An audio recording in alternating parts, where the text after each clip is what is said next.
Welcome to DNF. This is a Formula One podcast. I am Spencer Hall, joined as always by Jessica Smetana. Jessica, we have something at the very top to keep everyone engaged in a week where there was very little action. People will say there was no racing action whatsoever, no incidents at all. This is You took inaccurate, my though. joke. I was Mm-hmm. going to say there was an incident. Charles Leclerc, little fender bender. Yes, if you will watch this clip that we of course will add in post because we are brilliant. Yes, it is him. I am stupid. I am stupid. Yeah, and it is I him. switch off everything. It is him. I just got him hitting the guy's car. I'm so weak. Nah, I'm going down there. Man's hit the car.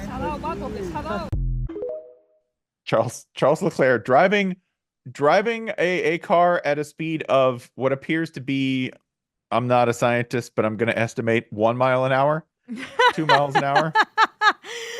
The slowest speed fender bender of all time. It's been confirmed this is really him, right? And also it has to be because this is like a $500 million car. What car is this that he's driving, Spencer? That is, I believe, Ferrari's Cozy Coach is what I prefer to call it. It is, I'm going to get the name absolutely correct here. Okay. Puro sangue. Yes. Did I say that right? It's Italian and I don't have a good Italian accent. Yes. The puro sangue. It's Ferrari's, but it's what I call Ferrari's Cozy Coupe, right? It's cute. It's expensive. It's really fancy. expensive, but it looks like a Kia Niro. That's the thing. If you design a little mini SUV, you always end up making the same car no matter what you're making. Lamborghini makes an SUV. Well, some people would beg to some people make very pointy cars that do look a lot different. I guess are technically SUVs, but maybe they're technically trucks. Yeah, I know. They all look like Crocs. That's the thing. Every car that is not a hyper car or a hot hatchback just looks like a Croc at this point. And this kind of looks like a very expensive Croc, but it is Charles Leclerc totally bumping into somebody at a roundabout in Monaco. You go, oh, well, it was a low speed accident. I think Monaco only has low speed accidents. It's a mile by a mile. You can't get going to a high speed. That's why they have to clear everything out for the race. There's no way to reach a high. F1 cars barely reach a high speed on this circuit. What makes you think somebody driving their expensive Croc around town is going to get over 20 miles an hour? It's like around a hairpin turn too. I love that there's someone filming this exact spot in this exact moment, and his face just like kind of peeps out into the sun, and you can tell he's like, "Ooh, it's fine, it's fine. We'll move it along." Some way, I was thinking too. I was like, "Oh, that's just so irresponsible in an expensive car." And then I remembered what he does for a living. So This is nothing really. Yeah, it's like the signature hairpin turn in Monaco, like a circuit that he's driven around his entire life and raced in a dozen times. And it's beautiful. Just from my experience, Europeans have a very difficult or very different understanding of leaving space in cars at close range. If you've been to Paris or London, parking is a contact sport, particularly in Paris. Well, I respect for that. the most part, their cars are much shorter. Much shorter. You can park a lot more in a lot fewer spaces. You can park a lot more. Also, bumpers. Bumper is considered to be an active description of what it does on a car in Europe, as opposed to where we go, oh, you touched my car, we should exchange insurance.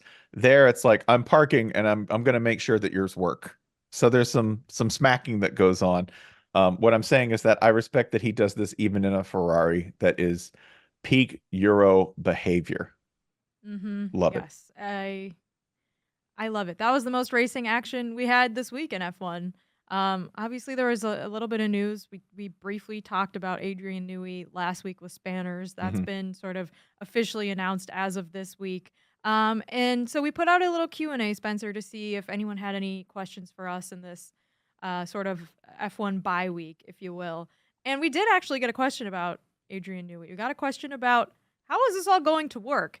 And specifically, how is this going to work at a team where the owner of the team employs his own son to drive for the team in F1, despite very, I wouldn't say overwhelming evidence, but despite a decent amount of evidence that he is not really like one of the top drivers in the sport. So Yeah, let's say hypothetically, Aston Martin builds a like super fast car. Sure. Maybe not 2025. I know Lance Stroll just got extended. Fernando Alonso's sticking around next year, but let's say it's for the following year, 2026. Aston Martin comes out and they are super fast, and you have both of those guys still at the team. How is that all going to work? How are they going to figure that out when they are legitimately contenders in this hypothetical scenario? Well, that is the assumption that they are legitimately contenders. But if I grant you that, then we're left with this scenario, which is hiring Adrian Newey to ensure that your son is a driver, the second best driver on the Aston Martin team. That's really what we're about here, because whoever is the other driver at Aston Martin, barring the rehiring of somebody with a proven track record of P19 or P20, like if they go out and get Logan Sargent, right? Like, no offense to Logan, but your numbers are your numbers. Unless they do that, and they won't make Lance Stroll number one, then we would be witnessing somebody who enjoys winning more than they enjoy propping up their son. That's what we would be seeing. Would you be shocked by that, Jessica, to see somebody as hyper competitive as Lawrence Stroll do that? Even if it's indirect, even if it's, I'll give my son every opportunity in the world, but I like winning. And he went and he hired a better driver who ended up outperforming Lance Stroll. Would that shock you? Yes, I feel like we have a lot of evidence that he cares more about his son than about winning. In like just general, right? Wouldn't you say? I mean, he also maybe just has like a blind belief and faith in his son. And look, I'm not judging you for being a super rich person and doing something like this, because there's no evidence to support the fact that I wouldn't do the same thing. If I like had $1 bajillion and bought a team so I could have my kid be on the team. And let's be clear, like he's competitive. He's not the worst on the grid. He's definitely not the best on the grid, but he's also not fair to say he's not the worst. I'm gonna get you in trouble at home here. Would you do that for your boyfriend? You said you would do that for your child. Would you do that if your boyfriend said, I would really love to be an F1 driver, and you had $28 billion? Are you going to make that happen? Yeah. You can plead the fifth. I mean, this is court. I think I would have my boyfriend and my dog. They would be my number one and my number. My dog would be paws on the steering wheel. She's racing. It's gonna be like Air Bud F1 edition. I don't know. I think that it's not gonna work well. To answer their question, I think we have evidence that Lawrence Stroll really does love his son and wants him to do a good job and be successful. And he loves him so much, he's paying Adrian Newey like $30 million or something crazy to work for them. So I think this is just an extension of that love. He's like, I'm going to make my son look even better because he's going to have an even better car. And we'll figure it out when something bad happens. But for now, like, this is all for him. And I guess you can't blame him. How much does he love him? He loves him enough that Adrian Newey's reported salary at Aston Martin per ESPN F1 will make him £3,434 an hour. Ah, and that's crazy. And he doesn't have to leave the Sceptered Isle. Does not have to leave England. I saw one of the like F1 meme accounts post a Harry Potter meme of Draco Malfoy when he shows up at Quidditch practice in the Harry Potter movie with like the fancy broom. And he's like, that's right, Weasley.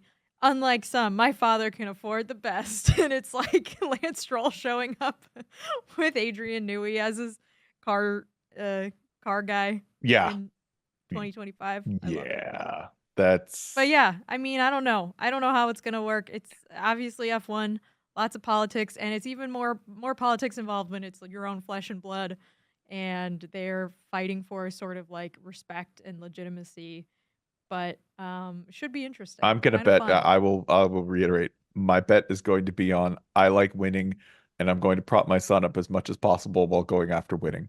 Because I may be paying Adrian Newey to build my son a beautiful car, but he's got to build 2 of them, doesn't he, Jessica? And what if we just put a really good driver in that really good car? Wouldn't that be the best thing for my son? And in the back of his head, he's thinking, God, I want to win. I want to win so bad. The money, it's not the money at this point. Remember, these are rich people. It's never about the money past a certain point. This is about emotions. Pride, usually. Yeah. Someone said, "What's the funniest outcome?" I mean, in like a dark way, I think the funniest outcome is that like they're still in like 5th place, even with Adrian Newey, and it's like this hype train over nothing. Mm-hmm. I don't. Maybe there's a funny. Can you think of a funnier outcome? Like Fernando Alonso wins the 2026 Drivers' Championship. I was That's going pretty- there. I was going with an ancient Fernando Alonso comes in 3rd in the drivers. And Stroll is still in P7. I mean, they signed an extension through 2026, and 2026 is the first year of a lot of F1 changes. So, I Mhm. mean, it's possible that it's a retooling year for a lot of teams. It's entirely possible. The funniest possible setup involves a bunch of different variables, but it involves Aston Martin finishing ahead of Red Bull with Helmut Marko still being at Red Bull. Like, that's what I want to see. I want to see like a 942-year-old Helmut Marko still behind the scenes running Red Bull and finishing behind a part-time Adrian Newey who's clearly like doing gardening in his spare time, but still making a better car. Building his boat or whatever. Like he Right. wants to like sail around the world. Fernando Alonso is signed through at least 26, Mhm. I believe, and he is currently 43. So in this hypothetical situation, he is a 45-year-old F1 champion, which I think would be pretty funny and like honestly pretty cool. I would be Tom Brady who? I would be totally in favor of this like old dogs saga with Adrian Newey and Fernando Alonso competing against again 948-year-old Helmut Marko for Red Bull greatness and an aging Toto Wolff too. Let's not Toto's not as young as you even think he is. I know everyone's like, "Ooh, he's older than you think he is." No, he's even older than that. He just looks great. That's it. He's like what, 60? Yeah. He's kind of he's ageless to me. He is ageless because I think he's one of those guys who when he turned 30, he turns 50 and he will be 50 until he's 70. He only has like, like he had a young period and then he went straight from 18 to 30 and then from 30 to 50 and then from 50 to 70. He only ages in 20-year chunks. Yeah, I know a lot of people like that actually. Moving on, Spencer. Mm-hmm. We had a question that I think you'll like to answer. Yes. What one-off events in racing or other sports would you like to see, similar to the Pato Larson swap and Mexico Gateway races? So the Mexico Gateway races is in Monterrey, or is in Mexico. I'm sorry. Pato Award is from Monterrey, and there may be some sort of driver swap going on. Is that correct? Yes. We're doing a driver swap. It is a very cool event. It's not the one that I would want to call. Jessica, have we ever noticed that you can take a NASCAR track and you can put a Formula One road track in the middle or an IndyCar road track? That happens, right? There are some races, like in Charlotte, the Roval, where they kind of combine the two. I would like to see a full-on combined race with road course in the middle, oval, where you have to tag team the driver, one NASCAR driver and one F1 driver, or one NASCAR driver and one IndyCar driver. And they have to drive at least a quarter of the race in the other car, right? I want to see what that looks like.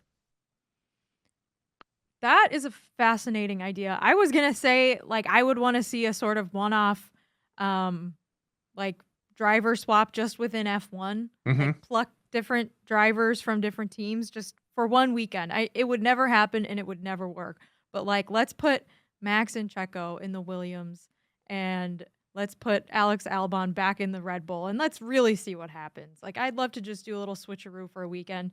And then that would be enough fodder for F1 fans to argue about, probably for the end of time. Like, I think you could power entire electric grids with the amount of takes that would come out of that singular event. But I like your idea a lot. I like a cross-disciplinary sort of racing event just as a like it's like the in the Olympics when they do the different what is it the relays with the different swimming or like a heptathlon or the medley. You're talking about yes the medley. the medley. Yeah. Thank you. I couldn't think of the word. Like a medley. Yeah. And it's 4 different cars. Oh, that would be fun. Yeah, I like that. This is all, by the way, this is we keep coming back to it. This is a Cars 2 concept because in it there's this like Grand Cup competition, all disciplines, all different types of cars. There's like an Indy car running on dirt. There's a rally car running on an Indy circuit. I think that would be a total disaster. Doesn't mean I don't want to see it, but practically speaking, you can change the drivers and get them to race in 2 different disciplines. I think that's actually manageable and doable. There's only one problem. The pits would be nuts. The pits would be like logistically setting up an F1 paddock and a NASCAR pit setup. Like the F1 paddock but compared to the NASCAR one, that's kind of like comparing, boy, this comparison's shaky, but I'm going to make it anyway, right? It's like big chemical factory, F1 paddock, meth lab, NASCAR pit. It's a little more complex than that, right? But in terms of like you could set up I've been in a NASCAR pit and I've been in an F1 paddock. Buddy, it's pretty easy to set up a NASCAR pit. Like that's easy compared to all the logistics and crap an F1 team has to do. You would say it's hectic, I think, right? Hectic. How on earth will we do any of the switches? Chaotic. I don't know. Yeah. But that's part of the fun. Go ahead, sell that concept. Amazon, Netflix, begin bidding immediately. You have my number. You can have it. Yeah, no. You have to pay Spencer for it. Sorry. You have to pay me at least $27 for the concept. That's a pretty good deal. Okay, next question. Can we actually see Red Bull come in 3rd place this year in the Constructors' Championship? I think yes. Technically, you could. I mean, yeah, like there's still a lot of coulds at this point. That might be betting a lot on Ferrari. I think you'd have to really have lost faith in Red Bull for that outcome because right now Red Bull's in 1st place with 446 points. McLaren very closely behind them with 438 points, and then Ferrari in 3rd place. They're about 40 points back behind Red Bull. I don't and then want Mercedes this, is like can I tell you a reason I wouldn't want this to happen? Because it would mean so many bad things happening to Checo Perez. It would like like a number of things that I think would be psychologically shattering to him on a level that he could not recover from. And I think he's already been through enough this year. So I don't want this to happen. It's possible, but I don't even like talking about it. It makes me nervous. Yeah, I mean, it would be like a little bit more of the same, I feel like, from him, but slightly worse. But then like Max would really have to fall off a cliff performance-wise, which I don't know. Like it's too soon to tell if that is the case because we've got a lot of different kinds of tracks coming up compared to the ones that they were just at. So I don't know. I mean, I could see it happening. I wouldn't like bet on it, but I could see it happening. I think it's feasible technically. I haven't done the math though on the fly, so yeah, can't tell you. Can't tell you exactly when or how. How's this? Feasible but horrifying. Is what I would go ahead and put it there. Occasionally you get like a crossover question from things we do in other days of the week, Jessica. And I usually don't like them, but we can entertain this one because I think sponsorship is always a funny question to me. Which bowl game sponsor do you want to see on F1 livery? It's not even close. Pop-Tart. I want to see. Really? I wasn't. Yeah. No, that's not what I was going to say. What were you going to say? Does it have to be a current bowl game sponsor? No, it just says bowl game sponsor. I think Pop-Tart's interesting because like the European mind cannot comprehend this meme. I want the Pop-Tart mascot to go to an F1 race and walk on the grid. You're following my thinking here. Okay. Because don't you want to see like Eau Rouge, beautiful shot of Spa, and there's the crowd, right? You can see the curve, and then there's the crowd right there. And then the camera zooms in, and they see a spectral, scary figure standing behind the fence, waving next to the stewards. Oh, look, it's the Pop-Tart, just waving. His eyes not blinking, right? The processed sugar, I can't look. Yeah. Like, I want Pop-Tarts to be on there because I want them to have to say, like, and that's the Williams car, sponsored by Pop-Tarts, not legally recognized as food in the EU, right? Like, that's technically hog fodder, I was thinking real answer Beef O'Brady, because that was my favorite bowl sponsor. Beef O'Brady, the Beef O'Brady bowl. I mean, nothing rolls off the tongue like Beef O'Brady. No longer with us though. However, every time I knew about the Beef O'Brady bowl before I ever even saw a Beef O'Brady's like in real life, because they were not a chain where I grew up. Yeah. And I remember being like 20 one day, driving past a Beef O'Brady's and being like, that's the bowl game. That's a place. I had no idea. Yeah. Fake answer, Lockheed Martin. That would be an interesting choice. Lucky boy, that would be an interesting choice on a whole lot of different levels. Duke's Mayo, also another food crossover that the Dutch love their mayonnaise, so I think they would actually. They would be okay would with that. Great, Yeah, that would be a great idea. They would be like, and the this, French this too. North Carolina has very good ideas about mayonnaise. Dip their fries in. Yeah. Yeah. Bad boy mowers. Another crossover question of sorts, which would be this. Yuki says he's a Peroni drinker, which, man, if Yuki just continues to be a singular talent in the sense that I don't know anybody who's voluntarily a Peroni drinker by choice.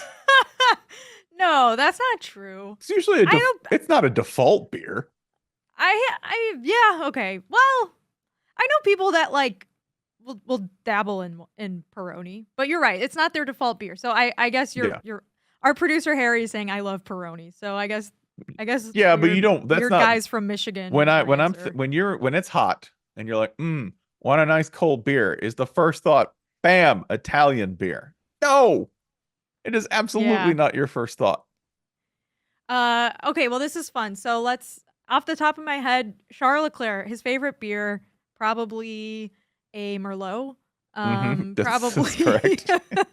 a rosé, perhaps something from the south of France. Yeah. I actually can't think of a Charles Leclerc beer. Can you? No, it's gotta be rosé. My answer for Charles Leclerc's favorite beer is no. Just no. Let's see if he's ever posted about a favorite beer. I don't see one. I do know Max Verstappen has been in those like 0 ABV Heineken commercials. Yeah. Have you seen those? The baby, you can drive my car. But I don't think he drinks Heinekens. I don't think he drinks anything. I think he runs on like whatever fuel they put in his car. Yeah, basically. he runs on gamer fuel, right? He runs on like Mountain Dew, like Code Red electricity. gamer fuel. Yeah, Monster Energy. Zero, right? Just gotta stay slim for the cockpit. Yeah, exactly. Yeah, I'm gonna go and say Fernando Alonso, Spanish as hell. He's probably an Estrella Galicia drinker, right? I think he's straight Estrella. I believe that Daniel Ricciardo, wherever he is a Bud Light guy, even if he doesn't like it, because he's just like, that's what Americans drink. So he's straight Bud Light. But he drank Pabst for a while because he thought that was like a more indie version, and then he realized that it's actually like, it's widely distributed. He had a craft beer moment, I think. Yeah, at some point in his we're being informed, by the way. Charles Leclerc partners with Peroni. Yes, he partners. That tracks, but I don't think he likes them. There's a picture of him drinking beer, and I have to say, if we can add it later, I want you to see it, because not the most natural beer drinking pose. Looks like somebody who has seen someone drinking beer in a relaxed manner and is doing it, but is not quite carrying it off. So like the honest truth is that a lot of athletes just don't drink anything because they're like, I can't put this garbage into my body, and like every calorie that I intake has to be for a purpose, and there's no more empty calorie than the calorie of a beer. So totally speculating here, but it would be safe to assume that most of these guys not big beer drinkers. No, not big beer drinkers, save for the one F1 driver I know who definitely enjoyed a beer from time to time, and that would be the now retired Kimi Räikkönen. Yeah. If only because we saw him at the F1 awards, the F1 post-season awards, obviously very relaxed and in need of hydration, water. You know who loves beer? Valtteri probably loves beer. We should ask him about it if we ever have him back on the show. I think Valtteri, I'm going to say any English driver at least craves a beer. Like, Hulkenberg, I think, probably likes his beer. yeah. You know, the further north you are, the more likely you are to enjoy beer. Stealth beer enjoyer. I bet Zhou Guan Yu. Enjoys You know, a nice Qingdao from time to time. they probably can't even tell us what beers they actually like because there's so many sponsorships in F1. So It's we'll true. never really get to the bottom of it. That's true. We don't really. This is again, we're nudging F1 closer to NASCAR territory, where I know all of the products you consume because you said all of them the minute you got out of the car. That's really what I want. Liberty Media continue to Americanize the sport to the point where Lewis Hamilton steps out and goes, "Wow, I'd really like to thank UPS, Coca-Cola, and Goodies headache powder for." Thank you, Home Depot. Thank you, Home Depot. Couldn't have done it without you. Walmart. Yeah, the Mercedes-Benz racing machine was fast today. Sorry, will be Ferrari. This says, should American fans be upset about Andretti Cadillac being shunned while Renault Alpine continues to be a disaster? In the same vein as what we were just talking about. I mean, you're missing out on so many amazing American sponsorship opportunities on that car. So yes, absolutely. Yeah, I mean, that would be the only reason. I will also reiterate my stance that American fans of F1 don't care about seeing America in the thing because it's F1. You weren't following it because it was a super American thing anyway. Really. Like, I don't think if you can't get excited about an American driver, which we didn't get excited about an American driver, how are you going to get excited about American management? Because you know who doesn't like American management? Americans. What's going to make you like, oh, it's American capital? Woo, we love American capital. It's been so good to us. No, your primary opponent as an American is the capital class, right? It's your boss. This is, if you want something that works, if you want us to root against somebody, find a man, an American, who is persecuted and oppressed by his own management. This is, you want to set up Monday Night Raw, but in an F1 form, right? Because remember, Stone Cold Steve Austin every Monday came out and he kicked his boss's ass, right? And he'd come out and Vince McMahon would go, "Wow, Stone Cold, don't do that." And he'd be like, "Oh, you go to hell." And then he'd, beat him up. We need a driver like that. That's what we can root for. We need somebody who's going to fight the forces that we feel every day in our life, right? I mean, if we're going to go the wrestling route, doesn't it feel like then perhaps this Andretti denial is all part of a massive PR campaign to get people to be like, what the fuck? I want Andretti to be in F1. And now they're going against the big guy, Liberty Media, and the Department of Justice is involved. So this is how you get Americans to join the bandwagon and be like, hey, we want our American thing in there. We didn't really care before, except for like big Andretti fans probably. Mm-hmm. Now we care because we're fighting the man. This is where Stefano Domenicali comes out and is like, "You're suspended." And Andretti's like, "You're suspended." Yeah. And then they wrestle. And then they wrestle, and Will Buxton goes, "Wrestling." They rip their clothes off and they're in like leotards. Yeah. And Will Buxton says, "Wrestling is when two men grapple for power and over each other in a combat situation." Thank you, Will Buxton.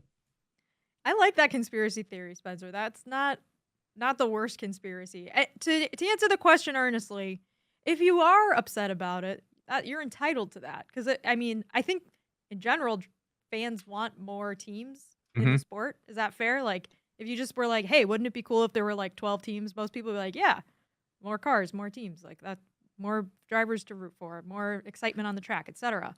But I don't think if you're not already upset, I don't think you should be like looking for a reason to be upset. Right? Yeah. By the way, I think we have a natural pivot point here, so I'm going to take it. One thing we wanted to do this week is review in a news-free week prior to the Azerbaijan Grand Prix in Baku. We wanted to review a couple of conspiracy theories because F1 conspiracy theories are very fun. I would like to present 3 of them to you. 2 of them I found on the internet and are fascinating. One of them I have made up. So we're going to play a little game. 2 truths and a lie. Got it. And I believe you have the same for me. You're going to present me with some conspiracy theories as well. But mine, 2 of them are, I don't want to call them real conspiracy theories, but they're ones that I did not generate and that are held by at least more than one F1 fan. And then one of them I just flagrantly made up. So it's the even more conspiratorial conspiracy theory because I only made it. All right. Are you ready? 1. Flavio Briatore only joined Alpine so he could hide out in France while some charges got worked out in Italy. The latest set of charges that Flavio Briatore has been around. Number 2, Pirelli gave Williams some fancy super tires prior to the 2012 Spanish GP and helped Pastor Maldonado win as a gift to an aging Sir Frank Williams. And that the fire after the race that destroyed the Williams paddock was in fact intentional and was designed to burn the evidence that this ever happened. Okay. And there was a massive fire, so that would line up. 3, the reason Red Bull was so dominant in that like 2021, 22, 24 run is because they used the Aston Martin Valkyrie, which they were involved in the engineering of, as a test vehicle for all that ground effect aero that helped Max Verstappen dominate so completely. Huh. So you're telling me 2 of these are fan theories that you found on the internet, but one of them you made up on your own. Yes. So would you like me to guess which one I think you made up on your own? Yes. The one about Flavio Briatore. You know me well. Yes. The other two are like pretty at least widely held enough to be mentioned multiple times.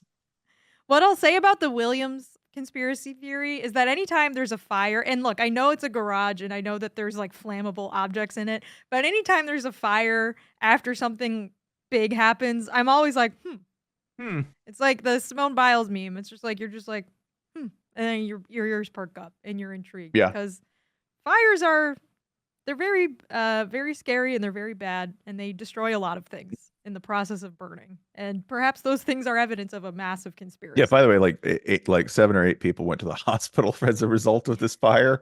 Like there were injuries. So, your conspiracy theory is taken as legitimately as any other, but I would also point out that that's a real sloppy way to do your business. Yeah, that's a lot of collateral damage. That's a lot of collateral damage, to all for Sir Frank. I don't know about that. Well, yeah, I mean, it's a great point. 4 team personnel were injured, and taken to the medical center. Yeah, that checks out as a solid F1 fan theory. I think the Aston Martin Valkyrie one is one where I don't have enough technical expertise to be like, no, that's not how this works. So like, I'll just take it. Like, I'll just, yeah, like that's probably what happened. Sure.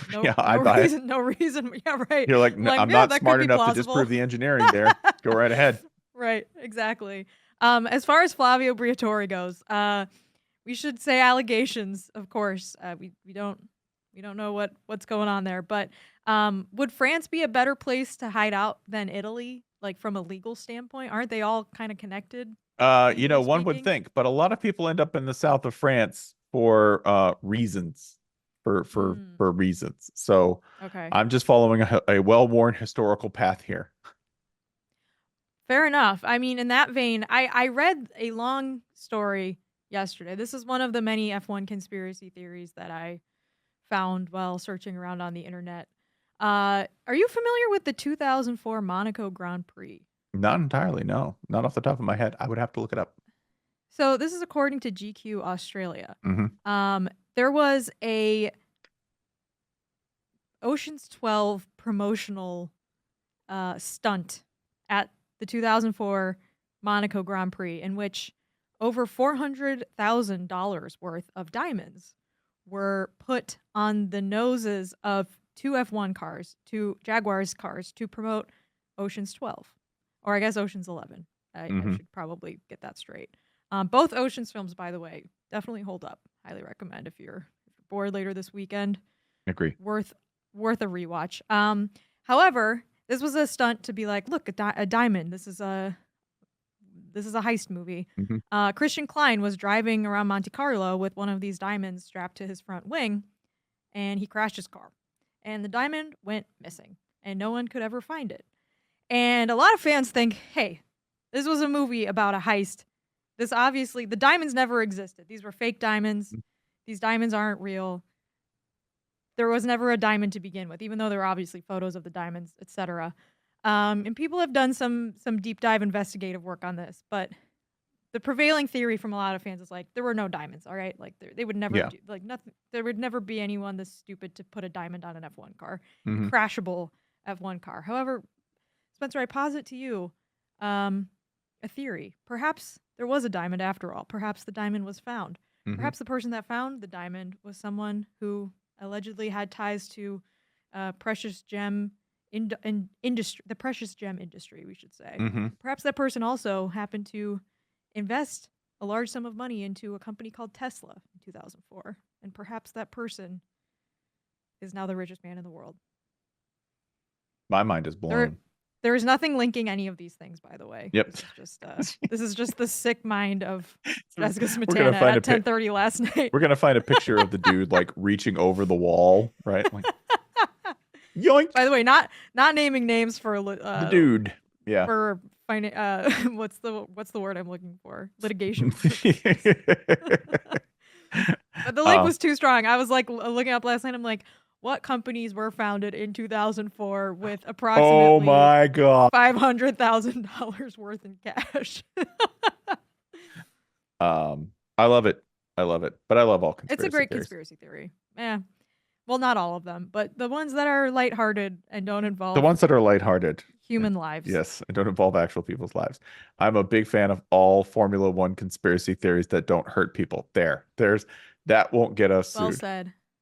There's a potentially like real, I wouldn't even call this a conspiracy theory, but like a actual situation in F1 with a lot of smoke around it involving Oscar Piastri, Spencer, Mhm. and the theory that there's perhaps something in his clause with McLaren stating that he would not be treated differently or less than his teammate at McLaren, and therefore would not be subject to team orders if that was something that McLaren decided to do. And that perhaps is the reason why McLaren has not been treating Oscar and Lando differently, despite the fact that Lando has a better shot at winning the Drivers' Championship. So, I do you love. believe that? Is that a conspiracy theory, or do you think that's just actually happening? I think it was just actually happening. That's. Or how's this? Even if it's not in the contract, that's what's happening, right? That's Yeah. just people are bad at communicating, and people are bad at conflict. And if you said, how could you get through all of this with all of this money on the line with people not actually hashing out their differences? I would say because it happens at every level without a tremendous amount of money on the line. Why would the money change anything? Like, that's it. You're talking about dudes talking and acknowledging problems. Please. I know people who've been friends for 30 years who have grudges that are 30 years old. And do you know what they do? They don't talk about them. So why would we expect these two kids to figure it out? Right? Why would we expect Yeah. Zach Brown? They're probably just like, no, we're fine. We're fine. I've heard that if you're in any sort of conflict, it's better just to never talk about it and then to just pretend like it didn't happen. And actually, everything. That's how I know always you were works raised in the itself out Midwest. that way. It's called being Catholic. Oh, we were fine. You just bottle that Just up. bottle it. The pain goes in here, Jess. The pain goes in here. Spencer, anyways, this has been a fun sort of mishmash of a F1 episode, of a DNF episode, I should say. We'll be back next week, as always. Thanks for listening. Tell your friends, like, subscribe, follow, tweet, rate, review. There's a nice video of me hiccuping on the social channels if you want to check that out from a couple weeks ago. Spencer, anything else before we sign off? We will see you in Baku.